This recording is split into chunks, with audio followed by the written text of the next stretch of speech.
We now welcome Gabe Newhof onto the YouTube channel, a new JMU Duke. Gabe, thanks for taking the time. Of course. So I guess for starters, you were a star and All-American at the NAIA level. What was this process like of looking for a new place to play for your senior year, and what led you to JMU? Yeah, it was a long process. I think it was about 3.5 weeks in the portal since I entered it until I committed. I heard from a lot of great schools and programs. Ultimately went on 4 visits, and JMU was the last visit. So I was able to kind of look at all those retrospectively and make an informed decision. And ultimately, I feel like JMU was the best visit I took and most comfortable I felt as far as school and coaching staff and opportunity. So Was there something specific about the staff or school that stood out compared to some of the other visits? yeah, I think one thing that was specific about the staff was the work they've done with NAIA players in my position before at Morehead State. So players like Alex Gross or Riley Minix.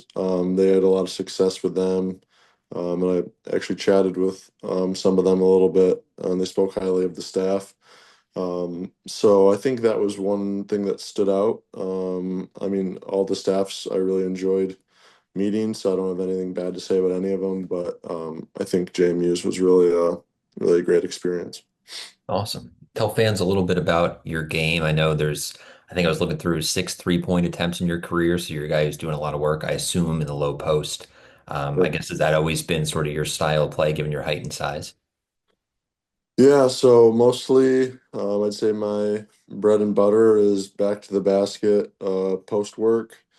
I would say probably what I pride myself in my game is physicality and offensive rebounding and running the floor, doing the things that you can do consistently every single game. It doesn't matter if it's a good or bad night, you can always be doing those things. And then also just footwork in the post. I feel like footwork is how I score and how I set myself up for baskets. So I would say those are kind of the main tenets of my game. Awesome. Do you have guys that you've looked up to in the past that you sort of built that around in terms of big guys who use their feet well to score? I've had really solid coaches that have kind of built that up. I've played against some really tough post players and stuff like that that have pushed me, but I don't think there's been one specific person that I've necessarily modeled it after. I just think it's been a lot of really good coaches that have poured into me and kind of showed me some stuff. So I was impressed too. I think your first 2 years you were in the 60s percentile or 60% in terms of free throw shooting. You were closer to 80 this past season. I guess what was the work like to improve your free throw shooting, 15 plus percent? Yeah, so my goal last summer was to try to be able to add 3-point shooting to my game. Hmm? So I practiced a lot of 3-pointers and kind of worked on my form a lot as far as like energy transfer and ball positioning and stance and stuff like that. And ultimately, I didn't wind up actually shooting a lot of threes, as that's something that I'm still working on is shooting threes. But it translated to a much better free throw form and more consistent. So I think the work I put in from threes is kind of it showed on the free throw line, and hopefully I can continue to work on that, and it'll show up at the 3-point line. Awesome. You also had a decent number of steals, blocks, things like that, but you didn't commit a lot of fouls. I think you were under like 2 fouls per game. What is it about the way you play defensively that has allowed you to defend at a high level, but also do that without committing a bunch of fouls?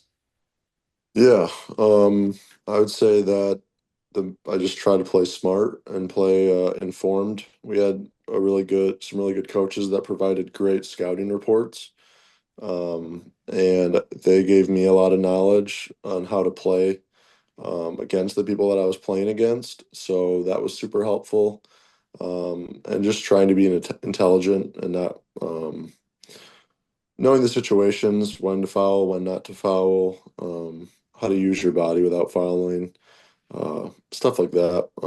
I give a lot of credit to the coaches that prepared me well before the games and stuff like that. Awesome. And did you know a lot about JMU or anything about JMU before visiting? I guess was that experience like sort of learning about the school? Yeah, I did do my research once they reached out to me. Before they reached out to me, I didn't really know a ton about them other than the fact that they were a good football school and that they had some recent success in March Madness. I kind of like knew the JMU brand from afar, just from those things. But I'd say the more I've gotten to know JMU, it's definitely impressed me, and it seems like there's definitely a vibrant campus with a lot of students that like to be there. And there's very clear investment into the facilities and uh, yeah, athletic facilities and academic facilities. It really is a beautiful campus, and it seems like there's a really passionate community in Harrisonburg and some other parts of Virginia that really support it well. So I've started to learn a lot about it. I'm sure I'll learn a lot more. Awesome. And what's the excitement level for you going to the D1 level to play there? Obviously, a chance every team has to make it to March Madness. What is that excitement like for you?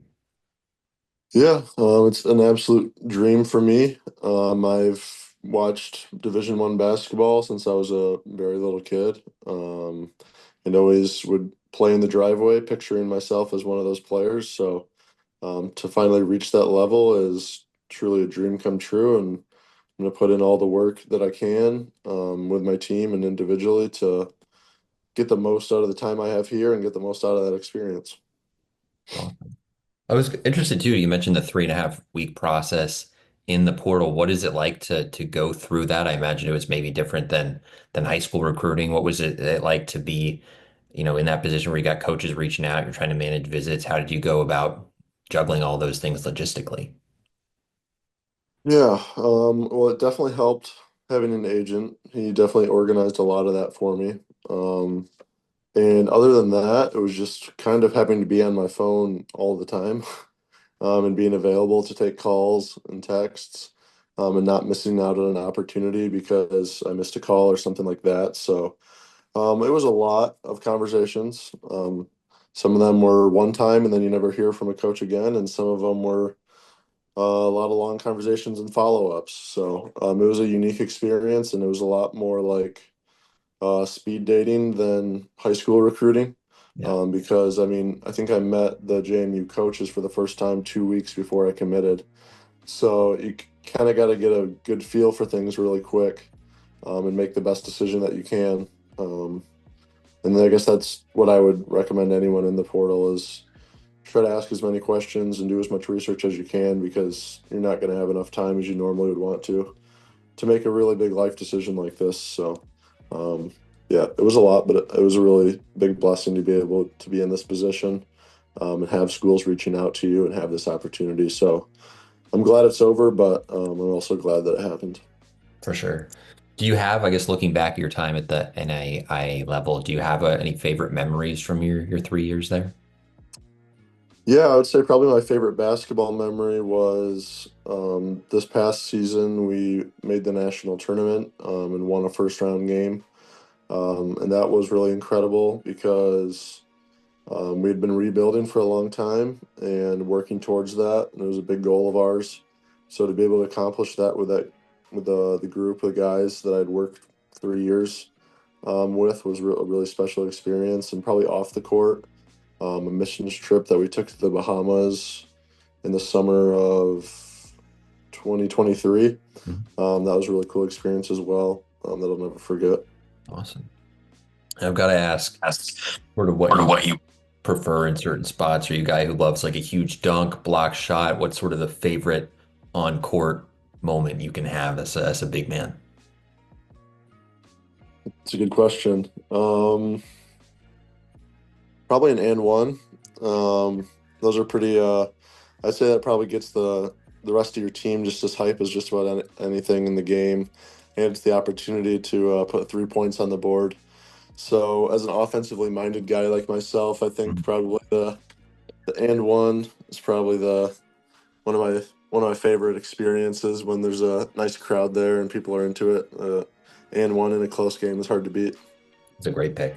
Awesome. I think that's all I've got, man. Congrats on the commitment and good luck with everything. All right, thanks for your time. I appreciate it.